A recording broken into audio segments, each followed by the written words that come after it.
আসসালামু আলাইকুম। প্রিয় শিক্ষার্থীরা সবাই কেমন আছো? আশা করি সবাই ভালো আছো, ঘরে আছো এবং নিরাপদে আছো। উলিরবাজার আদর্শ উচ্চ বিদ্যালয়ের অনলাইন ক্লাসে দশম শ্রেণীর জীববিজ্ঞান ক্লাসে সবাইকে স্বাগতম জানাচ্ছি। আশা করি সবাই তোমরা মনোযোগ দিয়ে ক্লাসটি দেখবে। আমরা বেশি কথা না বলে চলে যাচ্ছি আমাদের সেশনে। আমাদের আজকের পাঠ হচ্ছে স্ট্রিগেমেটোফাইটের উৎপত্তি।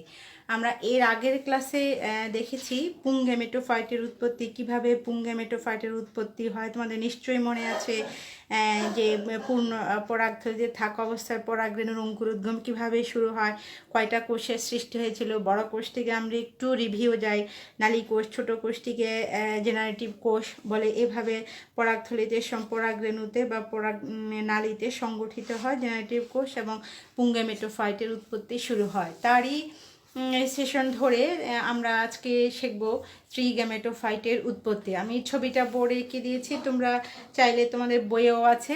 আমাদের জীববিজ্ঞান 240 পৃষ্ঠার খুব সুন্দর করে ছবিটা, আগে তো কালারফুল ছিল না, এখন রঙিন করে দেওয়া হয়েছে, যার জন্য তোমাদের বুঝতে আরও সহজ হবে।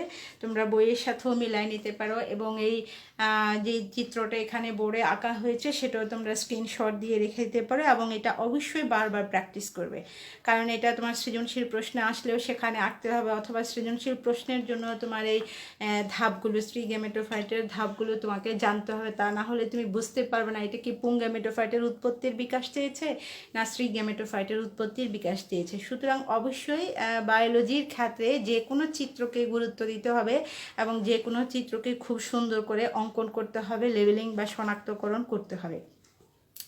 তাহলে চলো দেখি আমরা একটা স্ট্রিগেমেটোফাইটের উৎপত্তি কিভাবে হয়। তার আগে একটা জিনিস আমাদের না জানলেই নয়, স্ট্রিগেমেটোফাইটের উৎপত্তির ক্ষেত্রে আমাদের একটু নিষেক জানতে হবে, জাইগোট বা ভ্রূণ কি জানতে হবে, তাহলে আমাদের কাছে এই বিষয়টা ক্লিয়ার হবে।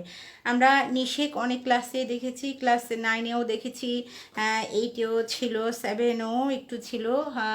তার ক্ষেত্রেও সংজ্ঞা একই রকম সংজ্ঞা আছে, হয়তো বায়োলজিতে বিষয়টা একটু এক্সপ্লেন করা। আমরা জানি যৌন প্রজননের ক্ষেত্রে অবশ্যই নিষেক প্রয়োজন, কারণ নিষেক ছাড়া যৌন প্রজনন সম্পন্ন হয় না। তাহলে কিভাবে, যে আমরা জানি শুক্রাশয়ের শুক্রাণু, ডিম্বাশয়ের ডিম্বাণুর মিলনকে বলা হচ্ছে নিষেক। কিভাবে শুক্রাণুর এই যখন শুক্রাশয় থেকে শুক্রাণু ডিম্বাণুতে প্রবেশ করে এবং এদের যে নিউক্লিয়াস দুটি, অর্থাৎ শুক্রাশয়ের নিউক্লিয়াস এবং ডিম্বাশয়ের নিউক্লিয়াস, এই নিউক্লিয়াস দুটি পরপর একসাথে হয় বা একীভূত হয়। যখন এই একসাথে হয়ে যে কোষটি উৎপন্ন করে সেটাকে বলা হচ্ছে জাইগোট। তাহলে প্রথমে দেখো আগে নিষেক হচ্ছে, জাইগোট হচ্ছে, এবং জাইগোট ধীরে ধীরে কি হচ্ছে, ভ্রূণে পরিণত হচ্ছে, যেখানে একটা নতুন করে কোষ তৈরি হবে এবং এখান থেকে আমরা জীবের উৎপত্তি বা গঠন প্রক্রিয়া দেখব।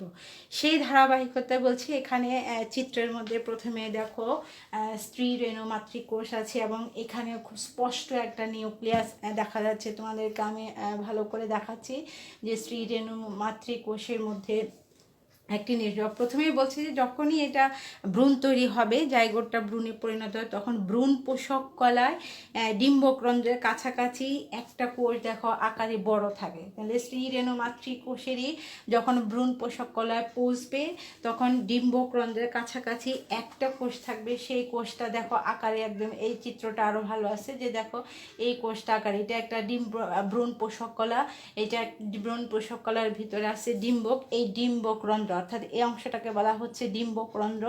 ডিম্বকরন্ধ্রের কাছাকাছি যে নিউক্লিয়াসটা থাকবে সেটা আকারে বড় থাকবে এবং স্পষ্ট থাকবে। এবং এখানে দেখো নানা প্রোটোপ্লাজম ঘেরা। আমরা দ্বিতীয় অধ্যায়ে পড়েছি প্রোটোপ্লাজম কি, সাইটোপ্লাজম কি। তাহলে এই প্রোটোপ্লাজম ঘন এবং নিউক্লিয়াসটা আকারে তুলনামূলক বড় এবং সুস্পষ্ট।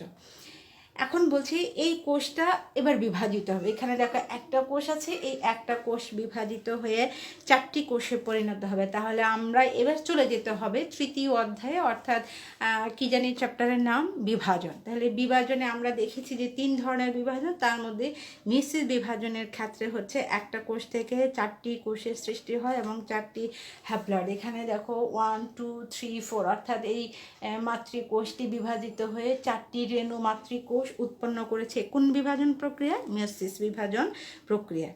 এক্ষেত্রে বলছে সর্বনিম্ন কোষটা, এই 4টা কোষের মধ্যে দেখো 3টা কোষে উপরে যে 1 2 3 3টা কোষে বা 3টা স্ত্রীরেণু মাতৃকোষে একেবারে নষ্ট হওয়ার পথে, প্রায় নষ্ট।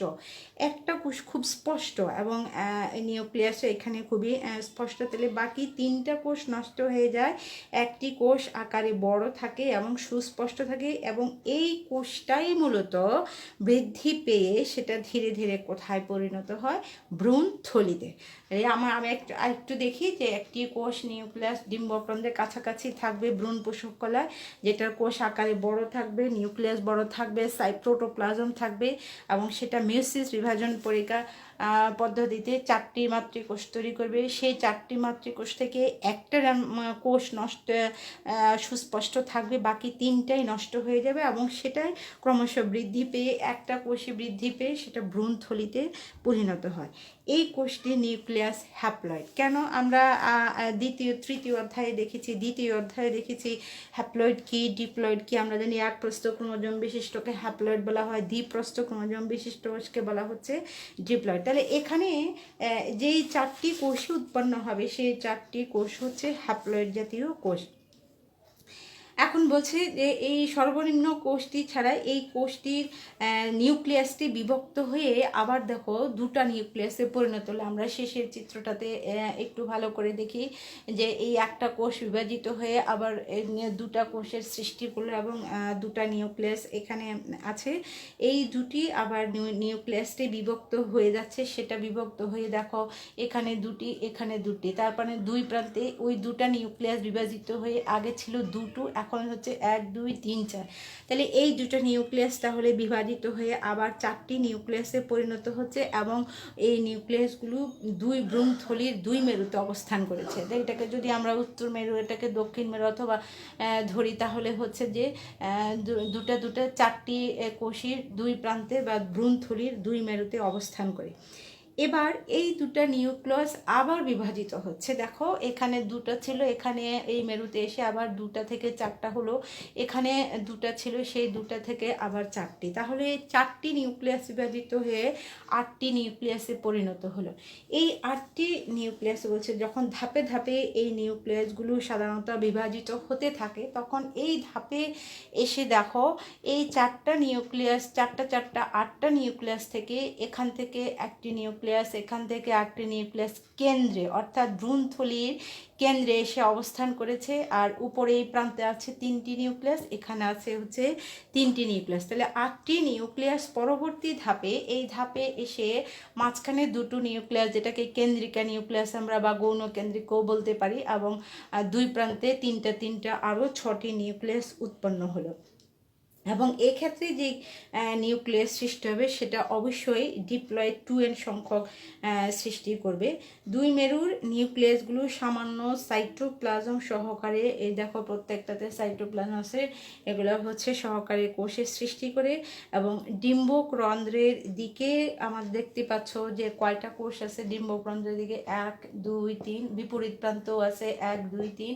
বিপরীত প্রান্তের এই 3টা কোষকে বলা হচ্ছে প্রতিপাদক কোষ, এবং ডিম্বক রন্ধ্রের 3টা কোষকে বলা হচ্ছে 3টা কোষের মধ্যে মাঝখানে যে বড় কোষটা আছে সেটাকে বলা হচ্ছে ডিম্বাণু, এবং সাথে যে 2টা কোষ আছে সেটাকে বলা হচ্ছে সহকারী কোষ। এবং 2 প্রান্ত থেকে 2টা কোষ মাঝখানে এসে যে কোষ সৃষ্টি করলে সেটাকে বলছে গৌণ কেন্দ্রিকা অথবা হচ্ছে ভ্রূণথলির গৌণ কেন্দ্রিকা। এখন এই ডিম্বাণু, সহকারী কোষ, গৌণ কেন্দ্রিকা, এই 3টাকে একসাথে বলা হচ্ছে গর্ভযন্ত্র বা এগ অ্যাপারেটাস। তাহলে কি দেখলাম আমরা, যে এটা ধাপে ধাপে বিভাজিত হয়ে শেষ পর্যন্ত মাঝখানে গৌণ কেন্দ্রিকার সৃষ্টি করলো। বিপরীত পাশের যে 3টা কোষ আছে সেই 3টাকে বলা হচ্ছে প্রতিপাদক কোষ, এবং নিচের যে 3টা কোষ আছে মাঝখানে সবচেয়ে বড় কোষটাকে বলা হচ্ছে ডিম্বাণু, এবং পাশে যে সাথে 2টা কোষ আছে সেই 2টাকে বলা হচ্ছে সহকারী কোষ বা গর্ভযন্ত্র। তাহলে কি বলছে, এটা একটা ভ্রূণথলির গঠন প্রক্রিয়া বা স্ত্রী গ্যামেটোফাইটের উৎপত্তি উৎপত্তি অথবা স্ত্রী গেমেটোফাইট উৎপত্তির ধাপ। আমরা এমসিকিউর জন্য এখানে প্রশ্ন আসতে পারে ডিম্বাণু কি, এগ অ্যাপারেটাস বা গর্ভযন্ত্র, অথবা মাঝখানে গর্ভযন্ত্রের মাঝখানের বড় অংশটাকে, বড় কোষটিকে কি বলা হয়, ডিম্বাণু। সাথের দুটো কোষকে কি বলা হয়, সহকারী কোষ। একটি কোষ কয়টি কোষে বিভাজিত হয়ে কয়টি কোষ উৎপন্ন করে, চারটি উৎপন্ন করে, সেটা কোন বিভাজন প্রক্রিয়া, মেসিস বিভাজন প্রক্রিয়া। এ ধরনের ছোট ছোট অনেক প্রশ্ন আসতে পারে। তবে এই প্রশ্নটা অবশ্যই আমাদের উচ্চতর দক্ষতামূলক প্রশ্নের জন্য পড়তে হবে। বিশেষ করে উচ্চতর দক্ষতামূলক এই টাইপের হয়তো এই চিত্রটা দিবে অথবা এই চিত্রটা দিবে, মাঝখানের এই সবগুলোকে খালি করে দিবে, একটা থেকে আরেকটা অ্যারো চিহ্ন দিয়ে টান দিয়ে বলবে যে প্রথম ধাপ থেকে সেই ধাপ পর্যন্ত বা উৎপত্তির বিকাশগুলো বিশ্লেষণ করো উদ্দীপকের আলোকে। তখন তোমাকে ধরে নিতে হবে এটা স্ত্রী গেমেটোফাইটের উৎপত্তির বিকাশকে বোঝানো হচ্ছে। কি করে বুঝবে? যখন এই ধরনের একটা কোষ দেখবে এখানে নাম দেওয়া থাকবে না, তখন তোমাকে আইডেন্টিফিকেশন করতে হবে যে হ্যাঁ, ভ্রূণথলির শেষের যেই তিনটা কোষ তার মধ্যে সবচেয়ে বড় একটা কোষ ছিল, সেটার নাম কি ছিল? ডিম্বাণু। তাহলে সাথে তো আরও দুটো কোষ ছিল, সেটা কি ছিল? এটা তো সহকারী কোষ। তার মানে এটা স্ত্রী গেমেটোফাইটের উৎপত্তির কে বোঝানো হয়েছে। তখন এই স্ত্রী গেমেটোফাইটের উৎপত্তির এই চিত্রটা সম্পূর্ণ করতে হবে এবং চিত্রটা খাতায় অঙ্কন করতে হবে, লেবেলিং করতে হবে। তার আলোকে আজকের যে ব্যাখ্যা, সেই ব্যাখ্যাটাও সুন্দর করে লিখতে হবে। তাহলে প্রশ্নের উত্তরও যেমন দেওয়া হবে, তোমাদের উদ্দীপক পড়া হবে, উদ্দীপক বোঝাও হবে, চিত্রটাও অঙ্কন করা হবে। এক্ষেত্রে নিষেক, তারপরে হচ্ছে জাইগোট, ভ্রূণ, এগুলো একটু ধাপে ধাপে ছোটো বা এমসিকিউ অথবা জ্ঞানমূলক প্রশ্নের জন্য তোমরা পড়ে নিতে পারো। তাহলে আগের ক্লাসের সাথে আমাদের এই যে পুং গেমেটোফাইটের উৎপত্তি, আজকে হলাম স্ত্রী গেমেটোফাইটের উৎপত্তি, নিষেক, জাইগোট বা নিষেক কীভাবে হয়, একই সাথে এই স্ত্রী গেমেটোফাইটের উৎপত্তির সাথে কিন্তু তুমি নতুন স্পোরোফাইটের গঠন প্রক্রিয়াও প্রায় কাছাকাছি একটু মিলিয়ে নিলেই হবে। তাহলে আজকে এই যে স্ত্রী গেমেটোফাইটের উৎপত্তি, এখানে কারো কোনো প্রশ্ন থাকলে অবশ্যই আমাকে জানাবে, সেটা জুম ক্লাসেও জানাতে পারো, বরাবরই মতোই বলি জুম ক্লাসে জানাবে, অথবা আমাদের কমেন্ট বক্স আছে সেখানেও ম্যাডাম আমাকে প্রশ্ন করতে পারো। এবং এই আবারও বলছি, এই উৎপত্তির বিকাশটা অবশ্যই কী করবে, চিত্র অঙ্কন করবে এবং খাতায় অবশ্যই এটা লিখে নিয়ে আমাকে মেসেঞ্জারে দিয়ে দিবে অথবা জুমে দেখাবে যে তোমরা বাড়ির কাজ করেছো। তাহলে বাড়ির কাজ হচ্ছে তোমাদের এই স্ত্রী গেমেটোফাইটের উৎপত্তির বিকাশ বা ধাপ, এটা চিত্র অঙ্কন করে ব্যাখ্যাটা অবশ্যই পড়বে। এবং আমি বলে দিচ্ছি 240 পৃষ্ঠায় 11.08 এখানে একটা চিত্র অঙ্কন করতে হবে। 11.09 সপুষ্পক উদ্ভিদের জীবন চক্র নতুন স্ত্রী গেমেটোফাইটের উৎপত্তির বিকাশের সাথে মিল রেখে এখানেও চিত্রটা অঙ্কন করবে এবং ব্যাখ্যাগুলো পড়ে অবশ্যই খাতায় লিখবে।